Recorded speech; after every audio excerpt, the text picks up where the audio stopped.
دنیا جہاں میں حاجی صاحب کے ساتھ ہم پھرے 150 سے زیادہ ملکوں میں، کہیں کسی جگہ کسی ایئرپورٹ پہ 1 منٹ سے زیادہ وقت نہیں لگتا تھا ہمیں گزرنے میں۔ وہی پگڑی، وہی لباس، ہر جگہ ایئرپورٹ پہ ہم سے پوچھتے تھے کچھ لوگ آ کے کہ یہ سفید کپڑے تم لوگوں نے کیوں پہنے ہوئے؟ میں نے کہا کیوں، تمہیں کیا لگتا ہے؟ کہتا بس ہم سب کا دل تمہاری طرف کھینچ رہا ہے۔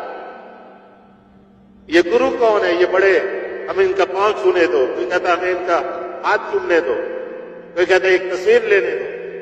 سنت بھی یہ کشش ہے، یہ سنت کی جاذبیت ہے، سنت والی زندگی۔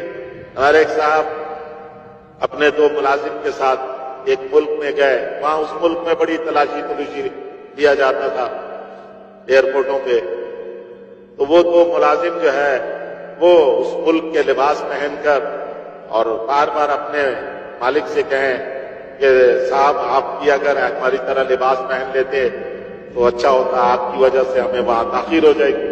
وہ مالک جو ہے شلوار کرتا اور ٹوپی، داڑھی بھی اس کی پوری تھی، وہ کہے یار اللہ مالک ہے کوئی بات نہیں۔ یہاں سے جاتے ہوئے اس نے حاجی صاحب سے کچھ دعائیں وغیرہ پوچھ لی تھی، حاجی صاحب نے دعائیں بتلا دی تھی کہ یہ دعا پڑھتے رہنا۔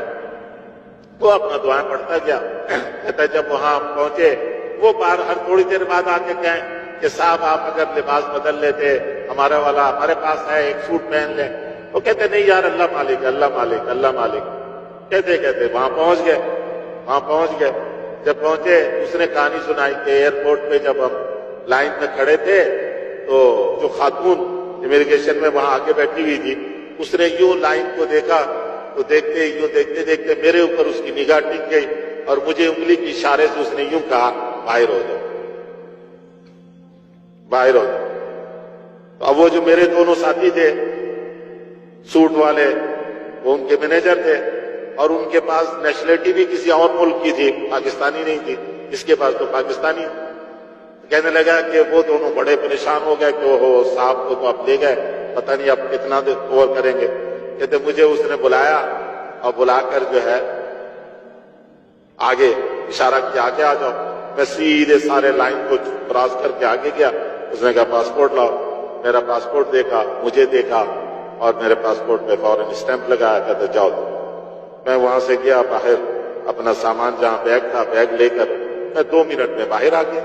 اور وہ میرے ساتھی سمجھ رہے ہیں مجھے کہیں لے گئے شاید، انہوں نے دیکھا میرا پاسپورٹ، ایک آدمی کے ساتھ مجھے بھیج دیا انہوں نے، تو مجھے تو بھیجا انہوں نے سامان کے پاس، میں سامان لے کر باہر آ گیا۔ پھر مجھے خیال آیا کہ باہر میں ان کا انتظار کروں تو یہ اچھا نہیں ہے، ہوٹل میں جانا ہے تو ہوٹل ان کو بھی پتا وہ آ جائیں گے۔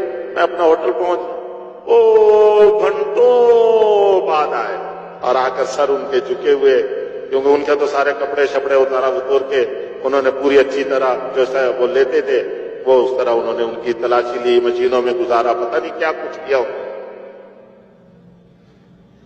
تو میں نے اسے کہا، میں نے کہا یہ تیرا کمال نہیں ہے۔ وہ مجھے کہانی سنا رہا تھا کہ یہ ہوا، وہ شرمندہ۔ اسے نے کہا میں نے تجھے کہا نہیں تھا کہ اللہ مالک ہے، تجھے پتہ ہی نہیں کہ ان لباس میں کیا طاقت ہے، حضور صلی اللہ علیہ وسلم کی سنت لباس میں کیا قوت، کیا کشش ہے۔ اس عورت کو کیا تھا کہ پورے لائن میں سے ایک آدمی کو باہر نکال کے اپنے پاس بلا دے۔ حضور کی سنت، داڑھی میں کشش ہے، حضور کے لباس ہر ٹوپی میں کشش ہے، جاذبیت ہے، یہ دلوں پہ قبضہ کر لیتے۔ یہ سنت لباس، جو سنت لباس سنت شکل صورت کو اختیار کر کے ڈرتا رہتا ہے، اللہ اس پر خوف مسلط کر دیتا ہے، اللہ اس پر خوف مسلط کر دیتا ہے۔ اور ہم نے دیکھا سب نے، میں نے بتایا نا کہ 1 سے 2 منٹ ہمیں نہیں لگتا تھا، اس لیے کیا فرمایا، حسنت علانیت، جو اعلانیہ اعمال ہم کریں وہ خوبصورت بنا کر پیش کریں، ایسا خوبصورت بنائے کہ لوگوں کے دل کھینچے اس کی طرف، اس کی خوبصورتی میں لوگوں کے دل کھینچیں گے، اس کی طرف آگے بڑھیں۔ واستقامت طریقتہ، اور راستہ سیدھا اختیار کریں۔ جو کچھ سنا اللہ پاک اس پر عمل کرنے والا اور ساری کی ساری انسانیت تک پہنچانے والا بنائے۔ دین کی بات پھیلانا صدقہ جاریہ ہے۔